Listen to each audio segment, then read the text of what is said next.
Hello everyone, আসসালামু আলাইকুম। স্বাগতম করে নিচ্ছি মাই এভরিথিং ব্লগ চ্যানেলে। আমি ঢাকা থেকে যুক্ত।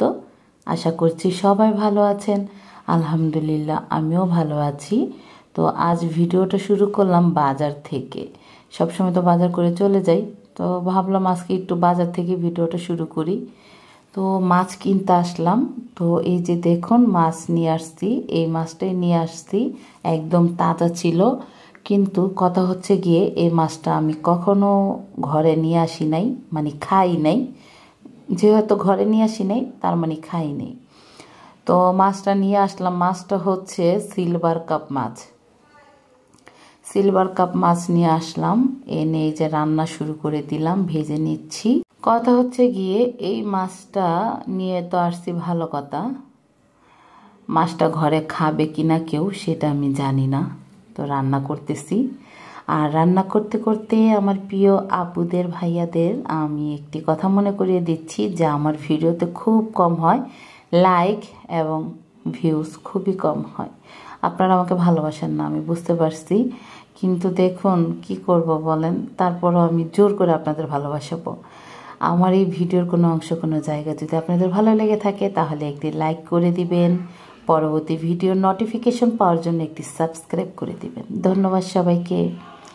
আচ্ছা, এই যে আমি কিন্তু রান্না করে নিয়েছি, একটু করলা ভাজি করছি, ভাত করছি, এইগুলো আর কি একটু দেখালাম আপনাদেরকে। আর এইখানে টমেটো দিয়ে মাছটাকে ভুনা করে নিলাম।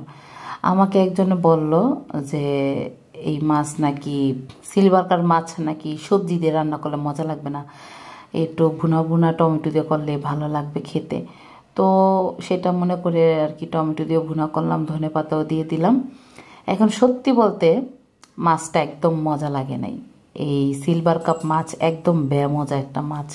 এর আগে আনি নাই তো কখনো, প্রথম ফার্স্ট আনছি। আর এটাই মনে করেন শেষ। আনবো না আর কখনো আনবো না এই মাছটা আমি। একদম একটুও মজা না, খুব মানে সব কিছু দিয়ে রান্না করছি তারপরও মজা লাগেনি। আর এটা হচ্ছে এই যে সন্ধ্যাবেলা মোমো বানাইছি, পুরো ভিডিওটা তুলে ধরি নাই, কারণ ভিডিও করার কথা ভুলেই গেছিলাম। তার জন্য মনে ছিল না।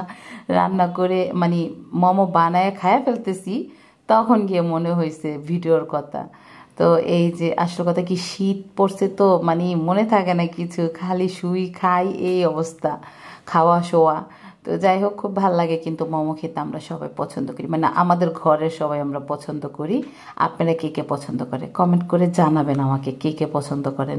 তো এখানে এই যে সস দিয়ে মোমো খেয়ে নিচ্ছি। বড় বড় মোমো বানাইছে আমার ভাস্তি।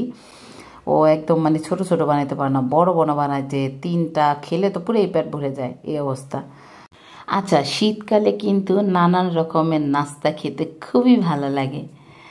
মানে মোমো, চাল ভাজা, বাদাম ভাজা, মানে শীতে কিন্তু সব রকমের খাবার পেটে সয়ে যায়। গরমকালে কিন্তু আবার সব রকমের খাবার পেটে সয় না, পেটে একটু সমস্যা হয়ে যায়, তাই না? আমার কথায় মানে কে কে একমত আছেন কমেন্ট করে জানাবেন, কারণ কমেন্ট না করলে তো আমি বুঝবো না মানে কে কি বলতে চাচ্ছেন আমাকে। আচ্ছা, তো এখানে এই যে মেয়েরা আইপ্যাড দেখতেছে আর মোমো খাচ্ছে, আমিও খাচ্ছি ওদের সাথে বসে বসে। এই ঠান্ডা ঠান্ডা শীতে গরম গরম মোমো, উফ কি যে মজা লাগতেছে। আপনারাও বাসায় বানিয়ে খাবেন, এখন তো বাহিরেও অ্যাভেলেবেল পাওয়া যায়, আর মানুষ ঘরেও বানিয়ে খেতে পারে। মোমো বানানো বেশি একটা ভেজাল না, একদম সহজ। তো যাই হোক, এখানে বিদায় নিচ্ছি। আমার ফ্যামিলির জন্য সবাই দোয়া করবেন। আসসালামু আলাইকুম।